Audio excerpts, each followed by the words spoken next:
Assalamualaikum warahmatullahi wabarakatuh.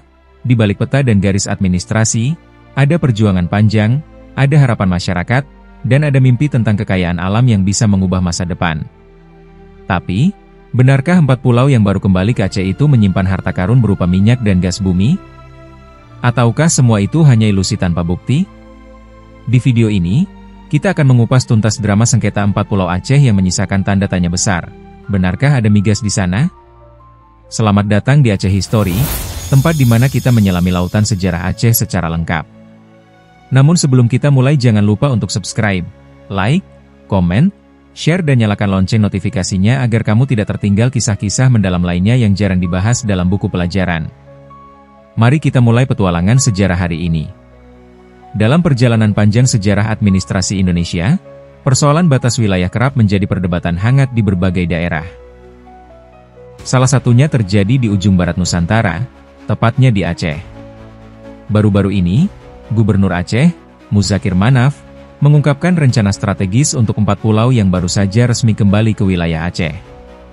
Keempat pulau itu adalah Pulau Panjang, Pulau Lipan, Pulau Mangkir Gadang, dan Pulau Mangkir Ketek. Pulau-pulau kecil ini sebelumnya menjadi objek sengketa antara Aceh dan Sumatera Utara. Konflik tersebut bermula dari kebijakan pemerintah pusat yang menetapkan kodifikasi wilayah baru.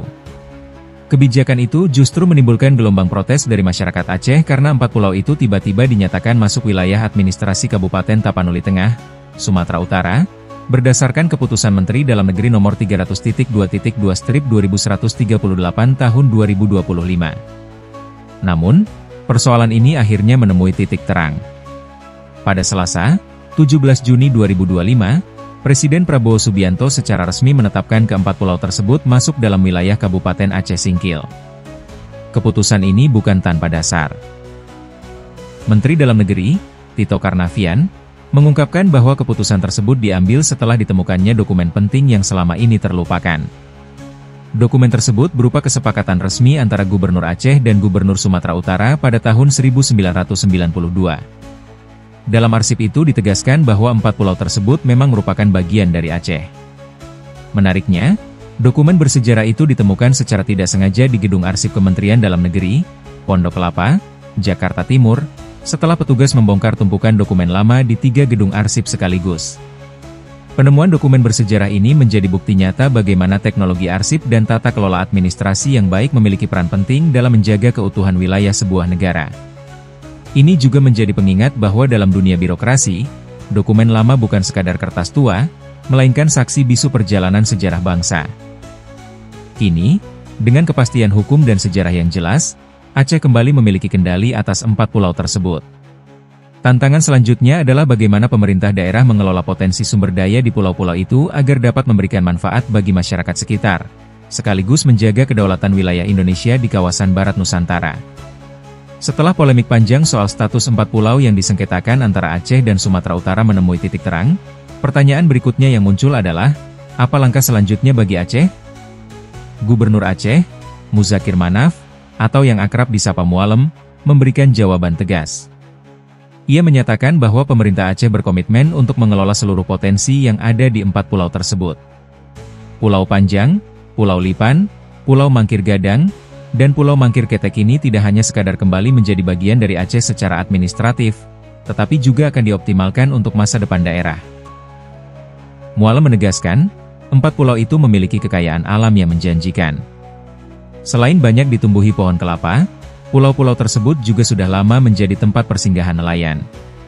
Namun lebih dari itu, beredar kabar bahwa wilayah tersebut menyimpan potensi sumber daya alam yang lebih besar, yaitu minyak dan gas bumi atau migas.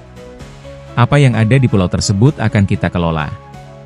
Semuanya, mulai dari migas, rumput laut, kelapa, sampai biawak, semua akan kita manfaatkan, ujar Mualem dengan penuh keyakinan. Pernyataan ini mencerminkan semangat untuk mengoptimalkan sumber daya lokal demi meningkatkan kesejahteraan masyarakat Aceh, khususnya di Kabupaten Aceh Singkil. Langkah ini juga menjadi bagian dari upaya strategis Aceh dalam memperkuat posisi ekonominya, sekaligus menjaga keberlanjutan sumber daya alam di wilayah perbatasan negara. Mualem pun menyampaikan rasa terima kasihnya kepada semua pihak yang telah mendukung perjuangan Aceh dalam mengembalikan keempat pulau tersebut. Terima kasih kepada semua lapisan masyarakat yang telah mendukung pemerintah Aceh. Dengan doa saudara sekalian, dengan doa abu-abu di Aceh, alhamdulillah apa yang sudah kita perjuangkan telah menjadi milik kita, ungkapnya dengan penuh haru. Menariknya, rencana eksplorasi potensi migas di 4 pulau itu juga sempat diungkapkan Mualem dalam pertemuannya dengan mantan Wakil Presiden Jusuf Kalla atau JK. Saat ditemui di kawasan Kebayoran Baru, Jakarta Selatan, ia menyebutkan bahwa langkah ke arah sana sangat mungkin dilakukan. Agaknya seperti itu. Kemungkinan, ujarnya singkat. Jika potensi migas ini benar-benar ada, maka langkah eksplorasi dan pengelolaannya tentu akan melibatkan teknologi tinggi dan proses panjang yang harus memperhatikan aspek lingkungan, sosial, dan keberlanjutan. Pengelolaan sumber daya alam di daerah perbatasan bukan hanya soal ekonomi, tetapi juga soal geopolitik, kedaulatan, dan tanggung jawab terhadap generasi mendatang. Langkah ini menjadi contoh nyata bagaimana sejarah administrasi wilayah tidak berhenti hanya pada batas peta. Di balik garis batas itu, ada potensi besar yang bisa menjadi tulang punggung masa depan ekonomi daerah, dengan catatan harus dikelola secara bijak dan berkelanjutan. Meski status keempat pulau kini telah kembali resmi ke wilayah Aceh, rencana besar Gubernur Aceh Muzakir Manaf tidak berhenti di situ. Mualem, sapaan akrabnya, meyakini bahwa kawasan di 4 pulau tersebut menyimpan potensi besar sumber daya alam, terutama minyak dan gas bumi, migas. Keyakinan ini bahkan dia sampaikan langsung di hadapan Presiden Prabowo Subianto, sesaat setelah pengesahan 4 pulau itu ke pangkuan Aceh. "Feeling kami, ada potensi migas di sana," ungkap Mualem dengan penuh harapan.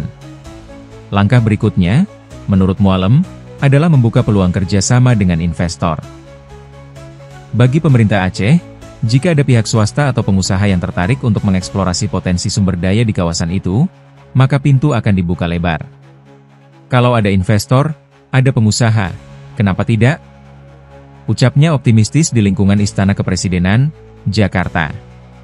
Namun, semangat tersebut belum sepenuhnya sejalan dengan pandangan pemerintah pusat. Menteri Sekretaris Negara, Mensesnek, sekaligus juru bicara Presiden RI, Prasetyo Hadi, memberikan pernyataan berbeda.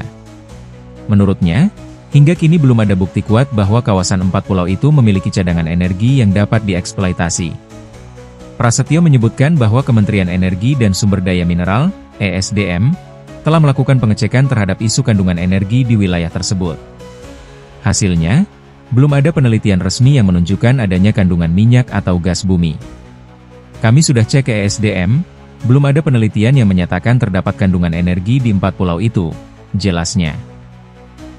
Perbedaan pandangan ini memperlihatkan tantangan klasik dalam tata kelola sumber daya alam di Indonesia, antara keyakinan lokal atas potensi kekayaan alam dan hasil kajian teknis dari pemerintah pusat. Dalam dunia pengelolaan sumber daya energi, pendekatan berbasis feeling memang seringkali muncul, terutama dari tokoh lokal yang dekat dengan masyarakat dan wilayah. Namun, standar eksplorasi energi modern tetap membutuhkan kajian ilmiah yang komprehensif, melibatkan survei geologi, seismik, hingga studi kelayakan ekonomi dan lingkungan.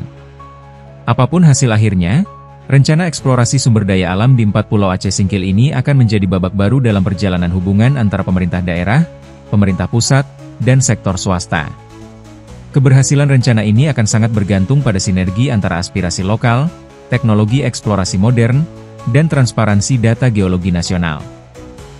Sejarah mencatat, berkali-kali temuan besar migas di Indonesia bermula dari keyakinan sederhana masyarakat lokal, yang kemudian diperkuat oleh riset ilmiah mendalam. Kini, Aceh menunggu, apakah sejarah akan kembali berulang di 4 pulau itu, atau justru menjadi pelajaran baru tentang pentingnya harmoni antara harapan lokal dan kajian ilmiah nasional. Perjuangan masyarakat Aceh untuk mengembalikan 4 pulau ini telah membuahkan hasil. Namun, langkah selanjutnya jauh lebih berat. Akankah keyakinan itu terbukti atau hanya menjadi harapan yang menguap begitu saja? Yang jelas, masa depan pulau-pulau ini kini ada di tangan kita semua, sebagai bagian dari bangsa Indonesia. Semoga langkah-langkah yang diambil ke depan bukan hanya untuk kepentingan sesaat, tapi untuk masa depan generasi Aceh yang akan datang. Terima kasih sudah menyaksikan video ini. Jika menurut Anda perjuangan Aceh ini layak untuk diketahui lebih banyak orang, silakan like, komen, subscribe serta aktifkan lonceng notifikasinya agar Anda tidak ketinggalan video sejarah dan peristiwa menarik lainnya. Sampai jumpa di video berikutnya. Wassalamualaikum warahmatullahi wabarakatuh.